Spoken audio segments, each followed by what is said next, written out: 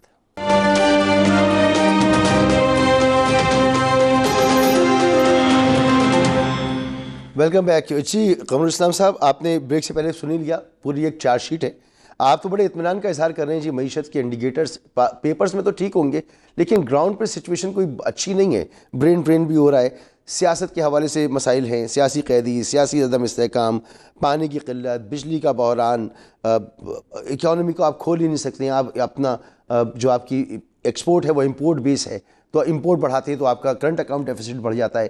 ایک اسٹیگننٹ سچویشن ہے اور اس کو آپ کہہ رہے ہیں کہ اچھی ہے, تو آپ کے نزدیک یہ جو سسٹم چل رہا ہے جیسے بھی چل رہا ہے یہی بس ٹھیک ہے بس ملک کے لیے, اس سے زیادہ اور کچھ نہیں؟ دیکھیں اگر یہ ان کو ہم باری باری لیتے ہیں, آپ نے فرمایا کہ جیو پولیٹکس پولیٹیکل صورتحال پہ آپ کنٹرول نہیں کر سکتے, تو مجھے بتائیں کہ جیو پولیٹیکل صورتحال پہ کس ملک کا کنٹرول ہوتا ہے, اور اگر اسی کو کنٹرول کہتے ہیں تو پاکستان سے زیادہ اگر آپ اندر سے مضبوط ہو, سوری یہ بات لمبی ہو جائے گی اس لیے میں پہلے کہہ دیتا ہوں کہ اگر اندر سے آپ مضبوط ہوں تو پھر جیو پولیٹکس بھی آپ کا زیادہ کچھ نہیں بگاڑ پاتی. جی لیکن اسی موجودہ صورتحال میں پاکستان نے ابھی مئی میں جو واقعہ ہوا جنگ میں جس طرح فتح پائی, جس طرح پاکستان کی اس وقت نہ صرف کہ ساؤتھ ایشین ریجن میں بلکہ مڈل ایسٹ میں بھی ایک پوزیشن جو بنی اور پاکستان وہاں کا بھی ایک کی پلیئر بنا. پوری دنیا اس وقت مان رہی ہے, دنیا کے جریدے لکھ رہے ہیں کہ پاکستان کی جو فارن پالیسی ہے وہ کبھی اتنی افیکٹو نہیں رہی جتنی آج ہے. یونائٹڈ اسٹیٹس کو اور چائنا کے اگر آپ دیکھیں کہ ٹریڈیشنلی جو ان کی رائیولری میوچول اس وقت بھی چل رہی ہے, اس میں پاکستان نے جس کامیابی سے اپنا بیلنس کو برقرار رکھا ہے, جس طریقے سے ابھی جو غزہ کا پیس بورڈ میں پاکستان کو ایز اے کی پلیئر کی حیثیت سے تھوڑا سا انٹرپٹ کرنا چاہوں گا یہاں پر مسلم پلیئرز کے ساتھ. بالکل آپٹکس بڑے اچھے نظر آ رہے ہیں, لیکن یہ پہلا موقع نہیں ہے. جب افغان جہاد شروع ہوا اس وقت بھی پاکستان کی خارجہ پالیسی دنیا میں سب سے اچھی تھی. جب مشرف دور آیا افغانستان پر حملہ ہوا اس وقت بھی پاکستان کی خارجہ پالیسی سب سے اچھی تھی. اس وقت امریکہ میں ٹرمپ صاحب نے ایک پوزیشن لی ہے, وہ ایک علیحدہ سیاست کر رہے ہیں اور پاکستان ان کا ساتھ دے رہا ہے. پاکستان کی بڑی اچھی اس وقت سے اور آپٹکس نظر آ رہی ہیں, لیکن آپ کو بھی پتہ ہے کہ یہ کتنے حقیقی ہیں. جی, اور صرف پاکستان نہیں ساتھ دے رہا بلکہ وہ سارے ممالک جو کہ غزہ کے معاملے میں کی پلیئرز تھے وہ بھی ساتھ ہیں. ترکیہ آپ دیکھ لیں, قطر, اسلامی ممالک, فار ایسٹ کے اسلامک کنٹریز.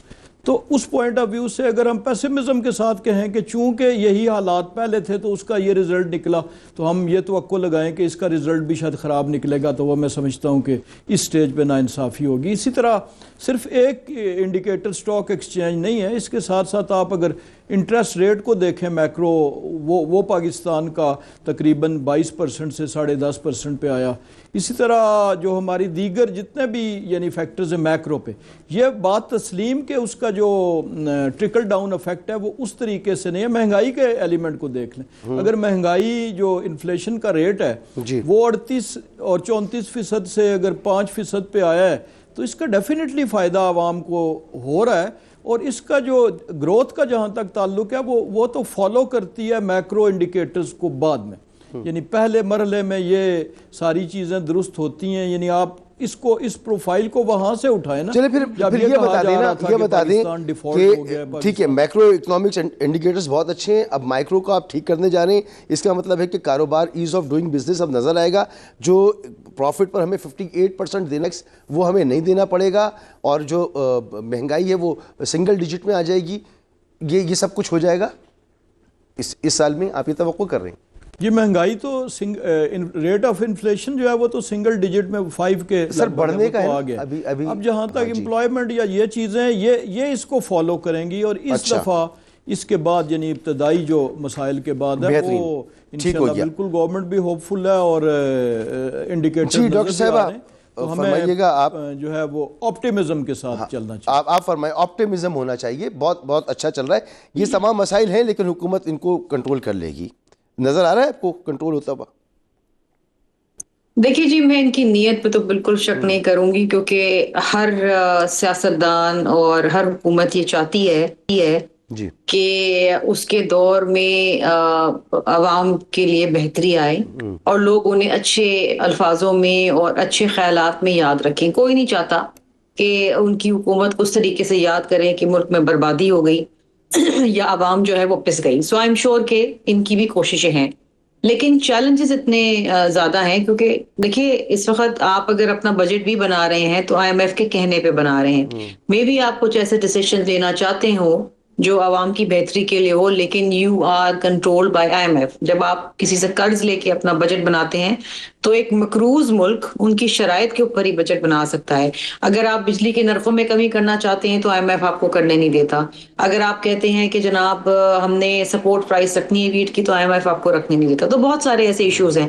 بات یہ ہے جب تک your internal house will not be in order, آپ اپنے ایک جو قرض دینے والا ادارہ ہے اس کے کہنے پہ چلتے رہیں گے اور بہتری نہیں آئے گی. اب ایشو یہ ہے کہ اللہ کر کے جو ایک چیز ہوئی ہے وہ PIA پرائیویٹائز ہوا ہے. اچھا جب PIA جو پرائیویٹائزیشن ہوئی ہے اس میں تو صرف آپ کو 10 بلین مل رہے ہیں، باقی تو آپ کو کچھ نہیں ملا. اور وہ 10 بلین میں بھی جو میں نے بجٹ میں پڑھا تھا اس میں جو 90% ہے وہ آپ کے قرض اتارنے میں چلا جائے گا، اور صرف 2% جو ہے 10% جو ہے وہ آپ نے سوشل سیکٹر پہ لگانا ہے. آپ کے ملک میں اس وقت جو سوشل سیفٹی نیٹ ورک کا ایک سسٹم چل رہا ہے. ایک سوال اور کر لوں نا وقت تاکہ بچ جائے. کیا ان حالات میں جس طرح سے سسٹم چل رہا ہے آپ بھی، کیونکہ یہ باتیں ہو رہی ہیں، ان ہاؤس تبدیلی دیکھ رہی ہیں؟ دیکھیے ان ہاؤس تبدیلی ہو کے کیا ہوگی؟ کیا کوئی سچویشن چینج ہو جائے گی؟ آپ قرض اتار دیں گے IMF کا؟ پھر حل کیا ہے؟ دیکھیں حل یہ ہے کہ آپ نے اداروں میں درستگی لے کے آنی. ایک چیز جس کا وعدہ اس حکومت نے کیا تھا لیکن اس کو وفا نہ کر پائے ابھی تک، وہ یہ ہے کہ آپ نے ڈاؤن سائزنگ اور رائٹ سائزنگ کرنی تھی. آپ نے صرف ڈاؤن سائزنگ اور رائٹ سائزنگ میں یہ کیا کہ ایویشن کو دوبارہ بھیج دیا ڈیفنس کی منسٹری میں، اور آپ نے یوٹیلیٹی سٹورز بند کر دیے. وہ بیچارے 2 4 15 10 گریڈ کے جو بیچارے ملازمین تھے ان کو آپ نے 15,000 لوگوں کو بے گھر اور بے آسرا کر دیا. ٹھیک ہے، اس کے علاوہ جو بڑی بڑی وزارتیں چل رہی ہیں وہ آپ رکھنا چاہتے ہیں، بلکہ جو صوبوں کو منتقل ہو گئی ہیں پاپولیشن اور ہیلتھ اور ایجوکیشن وہ بھی آپ واپس لینا چاہتے ہیں. شروع دن سے بلاول بھٹو زرداری صاحب یہ کہہ رہے ہیں کہ جناب جو وزارتیں 18ویں ترمیم کے بعد صوبوں کو منتقل ہو گئی ہیں ان کو بند کر دیں. 300 ارب روپے تو آپ سیدھا یہاں بچا لیں گے. پھر ڈسکوز کے اندر جو کرپشن ان ایفیشنسی اس کو آپ ختم نہیں کر پائے. سارا سرکولر ڈیٹ جو ہے وہ آپ کے کندھے پہ پڑا ہوا ہے، آدھا ریونیو آپ کا وہاں چل جاتا ہے. پینشن جو ہے وہ ان افورڈیبل ہے، پینشن میں ریفارمز آپ نہیں لا پا رہے. تو آپ مجھے بتائیے نا، آپ جتنا بھی کماتے جائیں گے ہر سال پینشن کا بجٹ بڑھتا چلا جاتا ہے. پھر آپ کے ملک کے اندر ڈیفینس ایک بہت بڑا ایک چیلنج ہے، بیکاز انڈیا کے ساتھ جو آپ کے حالات ہیں، پھر آپ کے ساتھ افغانستان کے ساتھ جو حالات ہیں، آپ کو اپنی ڈیفینس کیپیبلٹیز بڑھانی ہے. آپ نے زیادہ بہتر طریقوں کے انڈیا کبھی بھی دوبارہ حملہ کر سکتا ہے، تو وہاں پر آپ کا پیسہ جا رہا ہے جو کہ بہت ضروری ہے. تو ان چیزوں کو آپ سامنے مد نظر رکھیں. لیکن آپ نے جھگڑے لینے صوبوں کے ساتھ کیونکہ آپ نے NFC میں کٹوتی کرنی ہے، آپ نے 18ویں ترمیم کو رول بیک کرنا ہے، آپ نے سیاست دانوں سے لڑنا ہے. خیبر پختونخوا جو ہے دہشت گردی کی آگ کے اندر جل رہا ہے. اب فیصلہ نہیں کر پا رہے کہ جناب وہ جو بیچارے لوگ ہیں تیرا وادی کے وہ خود نقل مکانی کر رہے ہیں یا وہ پریمپٹ کر رہے ہیں کہ کوئی آپریشن ہونے والا ہے وہاں سے وہ بیچارے نکل کے جا رہے ہیں. لیکن جو بھی ہو رہا ہے وہ سفر کر رہے ہیں. ایک عام آدمی، ایک عام شہری اپنی فیملی بیوی بچوں کے ساتھ برف میں بے یار و مددگار بیٹھا ہوا ہے. اب بھی کوئی حال نہیں ہے. ادھر جو ہے وہ حکومت ان کی خیال رکھنے کے بجائے